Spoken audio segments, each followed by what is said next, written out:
Matipid sa gasolina, mura at may sapat na space para sa buong pamilya. Ilan lamang ito sa hinahanap ng maraming mamimili ng sasakyan sa bansa. Kaya naman sa pagkakataong ito tatalakayin natin ang top 5 8-seater car na available ngayon sa Pilipinas. Maluwag na budget friendly pa. Alamin natin ang kanilang kabuuang detalye, tampok at features at syempre ang kanilang mga presyo. Pero bago yun syempre, kung bago ka pa lamang po dito sa aking channel, baka naman kaibigan po tumang-click sa subscribe button pati na ang notification bell para naman update lagi sa mga video na gagawin ko pa. Alright, simulan na natin to!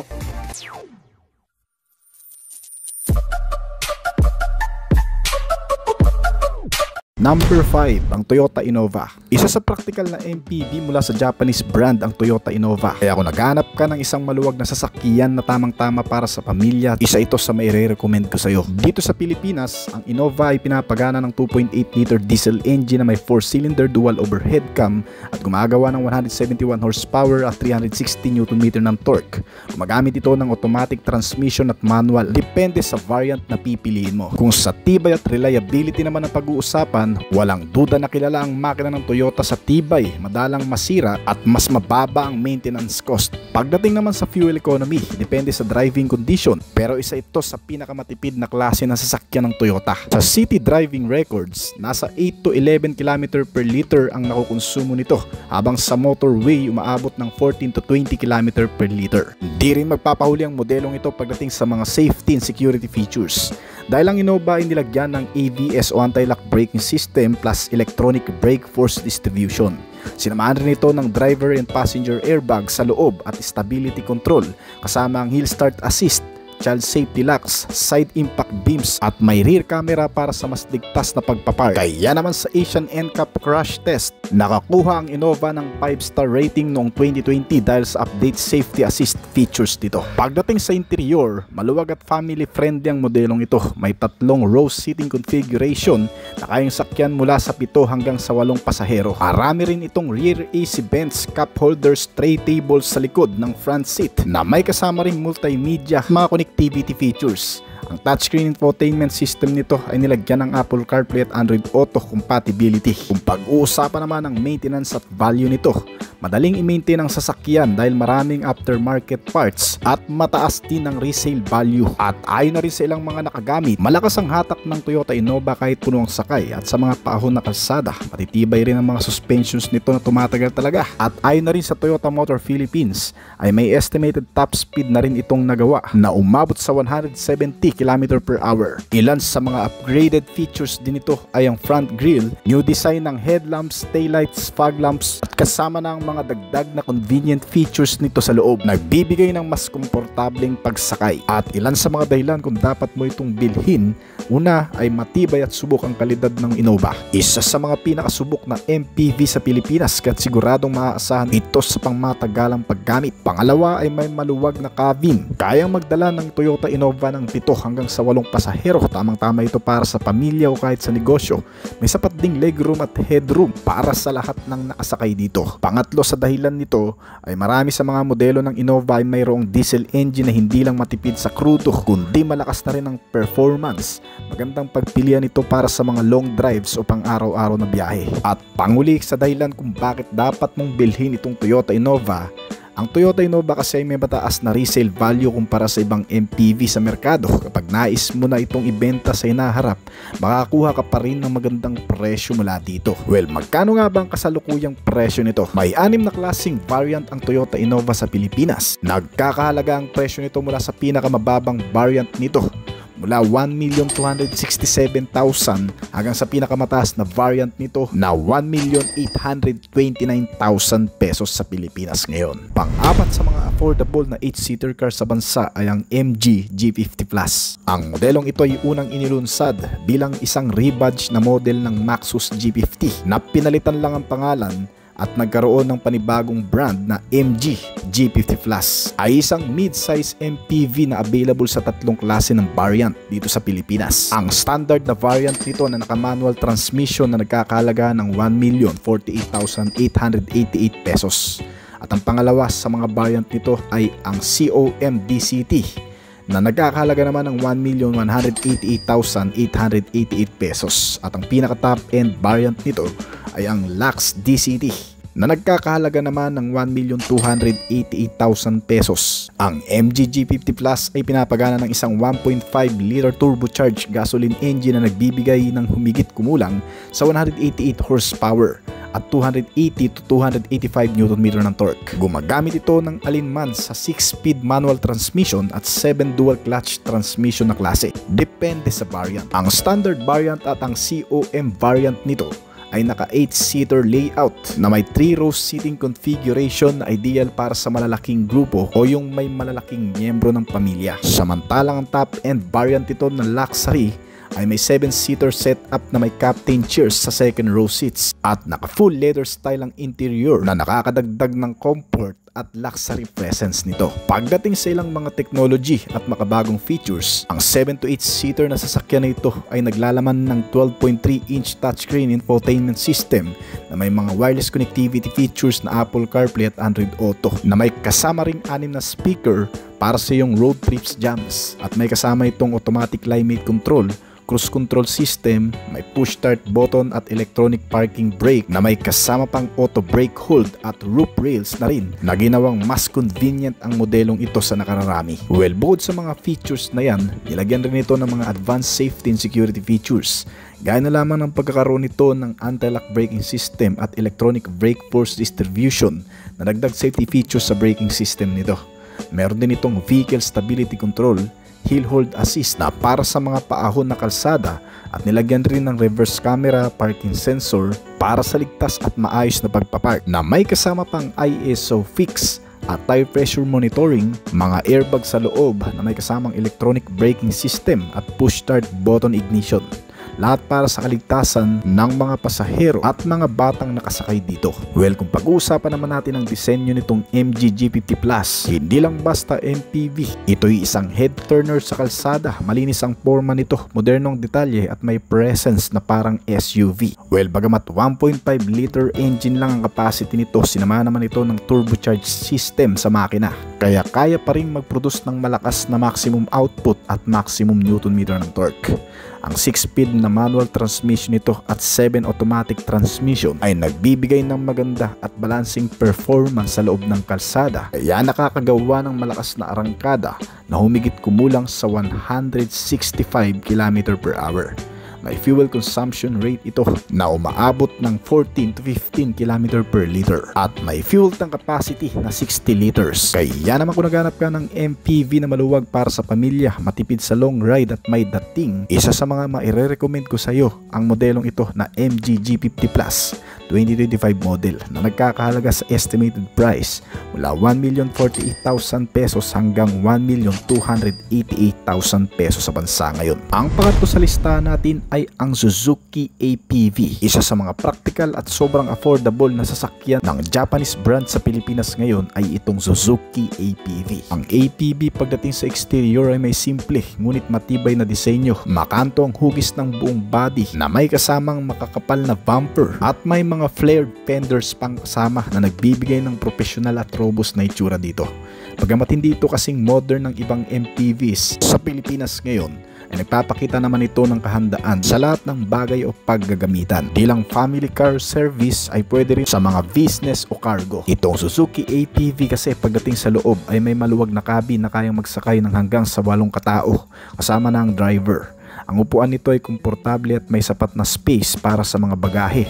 Ang dashboard ay simple ngunit functional at may madaling gamitin na controls. Halos lahat ng mga controls nito ay manual. Nagpapatibay din naman sa pangmatagalang gamit. Bagamat simple ay napaka-komportable na rin naman sa pagkakaroon nito ng magandang aircon system, mga AC ventilator, isang TV screen, sound system at mga speaker. Ngunit pagdating sa makina, itong Suzuki APV ay pinapagana ng isang 1.6 liter na may 4-cylinder gasoline engine na gumagawa ng 91 horsepower at 127 Nm ng torque. Gumagamit ito ng rear-wheel drive na powertrain at isang 5-speed manual transmission na kung saan ang modelong ito ay nagbibigay na rin naman ng maayos na hatak at handling sa loob ng kalsada. Bagamat hindi ito kasing bilis ng ibang MPVs, ang performance naman ito ay sapat para sa pang-araw-araw na gamit at kahit sa mga long drives maging sa mga pangkargahang gamit. Pagdating sa fuel efficiency, ayon sa Suzuki manufacturer, Ang ATV ay kayang kumonsumo ng humigit kumulang sa 5 to 7 km per liter sa city driving, habang 9 to 15 km naman pagdating sa highway. Hindi man ito ang pinakamatipid na klase na sasakyan sa Pilipinas ngayon. Ang maluwag na space at practicality nito ang nagbibigay ng magandang value points sa modelong ito. Meron itong fuel tank capacity na 50 liters na kahit papano'y malayo-layo na rin ang mararating mo. Kaya kasi nitong ubusin ang full tank sa layo na 750 kilometro. At kung pag-uusapan naman ang top speed nito, may kabuuang bilis ito na umaabot sa 150 to 160 km per hour. Itong Suzuki ATV ay isang practical at mas abot kayang MPV na angkop para sa mga pamilya o negosyo na nangangailangan ng maluwag na sasakyan.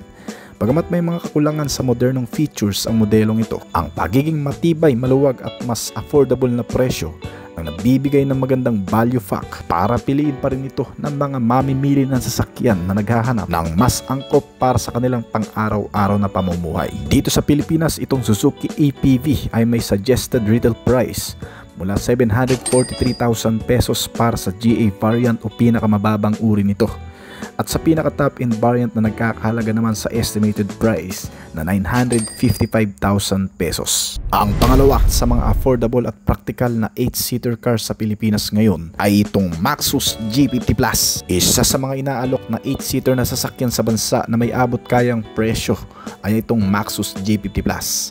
Medyo bago pa lamang itong modelo sa merkado, pero nakakuha na ito ng positibong feedback mula sa maraming consumer, lalo na pagdating sa performance at fuel economy. Na ayon na rin sa ilang mga nakagamit, pagdating sa long drive matipid at napansin din nilang maganda ang suspensions nito. Dahil itong Maxus G50 ay gumagamit ng typical suspension setup para sa mga MPV na nagbibigay balance sa pagitan ng comfort at stability. Kaya naman napakagandang usable package to para sa mga family use na gustong mag-land o mag-light adventure travel. Gumagamit kasi ito ng MacPherson strut with coil spring na karaniwang setup sa unahan ng maraming sasakyan, at torsion beam axle with coil spring din naman sa rear suspensions nito. Ngunit pagdating sa engine, may dalawang klaseng pagpipilian ng makina nitong Maxus G50. Depende sa variant din na pipiliin mo.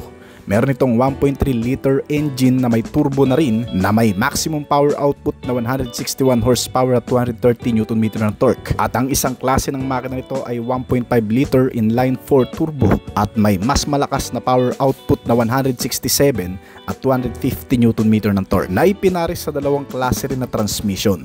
Ang isa ay 6-speed manual at ang 7-speed dual clutch transmission DCT para sa smoother shifting. Well, kung usapang sukat, timbang at laki naman, ang Maxus G50 ay kasing laki lang din ng mga ordinaryong sasakyan gaya ng Toyota Innova na may haba na 4,825mm at lapad na 1,825mm.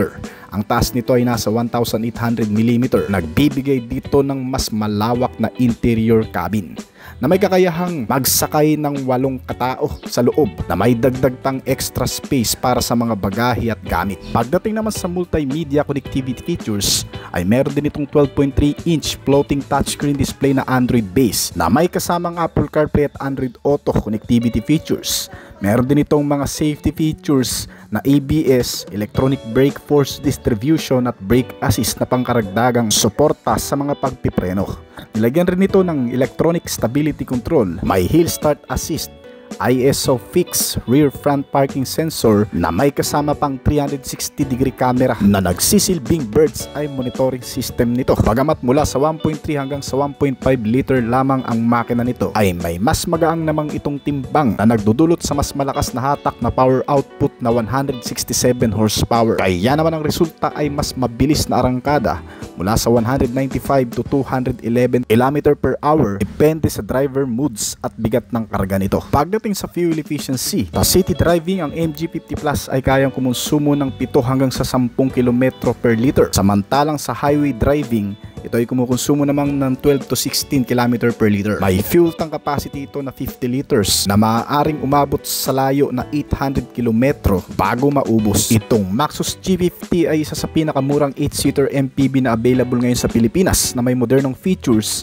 maluwag na interior at sapat na performance para sa pamilya o business use. Bagamat hindi ito kasing sikat ng mga Japanese brand, marami ang nagsasabing sulit ito para sa presyo lalo na kung kailangan mo ng practical, spacious at reliable na pang-araw-araw na sasakyan mula sa estimated price na 948,000 hanggang sa 1,338,000 pesos sa bansa ngayon. Number 1, ang Kaizen o Changan Honor S. Ito ang isa sa pinakamurang sasakyan na may 8-seater seating configuration sa merkado ngayon. Ang Changan Kaizen Honor S ay isang practical na multipurpose vehicle o MPV na idinisenyo para sa mga pamilyang naghahanap ng maluwag na sasakyan na hindi kailangang gumastos ng higit sa 1 milyon. Bagamat napakasimple lang ng itsura nito at interior, sapat naman ang space at seating capacity para sa pang-araw-araw na gamit, pati na rin sa mga malalayong biyahe. Isang van na unti-unti nang nakikilala sa mga practical buyers at startup business owners sa Pilipinas. Sa presyo nito na halos kalahating milyon lang mga kaibigan ay masasabi mong sulit na sulit ito, lalo na kung ikukumpara sa ibang brand new van na halos doble ang presyo. May seating capacity ito na para sa 7 hanggang sa 8 tao, kaya swak na swak pang pamilya o sa mga deliver at transport service. Bukod sa affordability, may mga features na rin ito tulad ng touchscreen infotainment, rear parking sensor, power windows at dual airbags para sa safety nito. At isang matipid na 1.5 liter gasoline engine na tinatayang malakas rin ang performance pagdating sa highway. Para sa mga hindi nakakaalam din, ito ang hidden gem ng budget vans na tahimik lang sa merkado, pero malaki ang naitutulong sa mga taong gustong makapagsimula ng negosyo magkaroon ng sariling service vehicle. Well, kung itatanong nyo naman kung napaka-reliable o matibay ba ito na klase, ayon sa mga review at feedback ng mga clients nito, hindi lamang minivan itong modelo kundi MPV rin na klase o multipurpose vehicle. Dahil sa pagkakaroon nito ng large cargo space, smooth drive quality at reliable 7-seater. May isa ring owner nito na nagsabi na napaka-easy to handle lang daw nito o i-maneuver. Magaang at suwabe ay drive at mas magiging komportable ang biyahe, lalo na kapag may karga ang sasakyan. Available din ang mga pyesa nito sa Pilipinas kaya hindi ka mahihirapang maghanap kung sakaling may sira na ito. At ayon sa manufacturer kung paano na-built itong sasakyan, ang mga materyales at component at chassis na ginamit dito ay capable din para sa mga heavy loads, gaya ng front suspensions nito na ginamitan ng MacPherson Strut Independent Suspensions. Ang rear suspensions ay gumagamit ng lip spring na may makapal na bakal. Ibig sabihin matibay ito para sa mga heavy loads o mga kargadang mabibigat talaga. Well, pagdating sa braking system, ito ay gumagamit ng disc brake sa harap habang drum brake naman sa likuran. Ang gulong naman nitong Honor S ay gumagamit ng steel o alloy wheels na may sukat na 14 inch. Samantalang kabuuang body nito ay gumagamit ng conventional steel van body. Walang aluminum parts dito pero functional at napakatibay nito. At kung pag-uusapan naman natin ang exterior na disenyo nito, walang anumang arte sa modelong ito. Gaya ng hugis at sukat nito, medyo boxy ang overall shape nito na ideal para sa maximum interior space at compact rin siya para madaling i-maneuver sa masisikip na kalsada, pero maluwag naman ang loob para sa mga pasahero o kargamento. May kabuuang sukat ang haba nito na 4.7 meters at 1.7 meter naman ang lapad. Typical na sukat para sa maliliit na van na gaya nito na pang negosyo at pang pamilya. Simple naman at functional ang itsura ng harapan nito. May malaking grille na may chrome accent at malalaking headlamps na clear lens ang gamit. Hindi ito masyadong flashy pero nakakaabot ng tamang ilaw sa gabi. May malalaking bumper na plastic design para sa proteksyon lalo na sa mas mababang speed na banggaan. Pagdating naman sa side profile, flat ang gilid nitong van para sa mas malawak na loob. May sliding door sa passenger side depende sa variant para madaling pasukan ng mga pasahero o paglagyan ng kargamento. May black side moldings para mabawasan ang gasgas sa pinto at simple lang ang mga design ng alloy o steel wheels nito ng mga gulong. Ang rear portion naman nito ay naka-vertical ang tailgate na may malaking bintana para sa visibility. May malalaking taillights na nakadikit sa gilid para makita sa malayo at may rear wiper at parking sensor pa nakasama para sa mga top of the line variant nito para sa mas madaling pagpaparada kahit sa masisikip na parkingan. Ang interior design naman nitong modelo ay functional din, nakatutok talaga sa practicality. Simple ang dashboard na gawa sa hard plastic, may basic air vents at storage compartments pang kasama.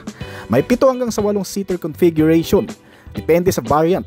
at may foldable rear seat para madagdagan ng cargo space kung kinakailangan. Samantalang ang instrument cluster nito ay naka-analog gauge pa na may small digital screen para sa basic information gaya ng fuel level at mileage. Meron itong manual air conditioning system pa, may power windows na sa front at mga naka-fabric cotton ang mga seat cover pero matibay. Itong Kaizen Honor S ay pinapagana ng 1.5 liter inline 4 gasoline 4-cylinder natural aspirated at hindi turbo. Ang lahat ng Honor S variant ay gumagamit din ng 5-gear manual gearbox na transmission type at rear-wheel drive na powertrain. Kaya nitong mag-produce ng maximum output na 104 horsepower sa kada 6,000 RPM at maximum torque na 145 Nm sa kada 3,000 RPM. Kaya naman itong Kaizen Honor S ay may tinatayang top speed na nasa 140 to 150 km per hour depende sa road condition, bigat ng sakay at estado ng makina nito. Pagdating sa fuel, ang Kaizen Honor S ay may fuel tank capacity na 42 liters at gasoline ang fuel. Kung pag-uusapan naman ng fuel consumption rate nitong modelo, ayon sa official na spec sheet, ang fuel consumption ng lahat ng variant nitong Honor S, mapa 7-seater o 8-seater o cargo manual transmission ay nasa 9 km per liter sa combination mixed driving condition. Pero ang ilang may-ari nito sa Pilipinas ay nagsasabi ng actual na fuel economy nito na mas mataas kaysa sa claim ng manufacturer nito, na kung saan umaabot daw ang fuel consumption nito mula sa 12.5 km per liter hanggang sa 14 km per liter lalo na sa highway. So ibig sabihin, ang 42 liters na fuel tank capacity nito ay umaabot ng 546 km na layo bago tuluyang maubos. So ibig sabihin ay malayo-layo na rin talaga ang mararating mo gamit ang modelong ito na sobrang praktikal, mura at sulit pa. Itong Kaizen Honor S ay umaabot sa bigat na 1,250 kg hanggang sa 1,325 kg depende sa body configuration nito at may minimum ground clearance size na 170 mm o 17 cm. Gumagamit na rin itong Kaizen Honor S ng electric power steering o EPS at steering gear na rack and pinion setup. Karaniwang ginagamit sa mas modernong sasakyan dahil sa direktang reaksyon at madali itong i-maintain at mas makukuha mo kagad ang magandang stability at handling nito. Well, para naman sa kabuang presyo, batay sa pinakabagong datos mula sa AutoDeal, Sigwheel at Carmoody, sa Philippine market, itong Kaizen Honor S ay may estimated price pagdating sa 1.5 cargo van na 2-seater. Ito ay nagkakahalaga ng 515,000 pesos, samantalang ang 1.5 passenger van naman na may 7-seater ay nasa 585,000 pesos. Ang 1.5 van na 8-seater nito ay umaabot ng 585,000 pesos din. Ang manufacturer nito ay isang Kaizen Changan Automobile na nagmula sa bansang China, kaya napakamura talaga. Ang Kaizen Honor S ay isang praktikal, matibay at abot-kayang multipurpose vehicle o MPV na gawa ng Kaizen, isang kilalang brand mula sa Changan Automobile ng China. Ito ay idinisenyo upang tugunan ang pangangailangan ng mga negosyante at pamilya na naghahanap ng sasakyan na may malawak na spasyo para sa pasahero at kargamento. Sa kabila ng simpleng 1.5 liter nitong makina at manual na 5-speed transmission, nagbibigay ito ng sapat na lakas upang makasabay sa araw-araw na biyahe at light cargo transport. Ang tangke ng gasolina nitong 42 liters ay sapat para sa mga mahahabang paglalakbay ng may katamtamang fuel consumption na umaabot sa 9 to 13 km per liter. Kaya sulit din ito sa mga gustong makatipid sa gasolina. Sa sukat naman nito, hindi ito masyadong malaki kaya madali itong imaniubra sa makikitid na kalsada, pero may tamang taas at spasyo sa loob para sa komportableng biyahe. Ang electric power steering naman ay nagpapadali sa pagmamaneho, lalo na sa lungsod, kahit na hindi ito sporty ang feel. Sa kasalukuyan ng presyo ng Kaizen Honor S sa Pilipinas ay mula sa estimated price na 515,000 hanggang sa 585,000 depende sa variant na pipiliin mo.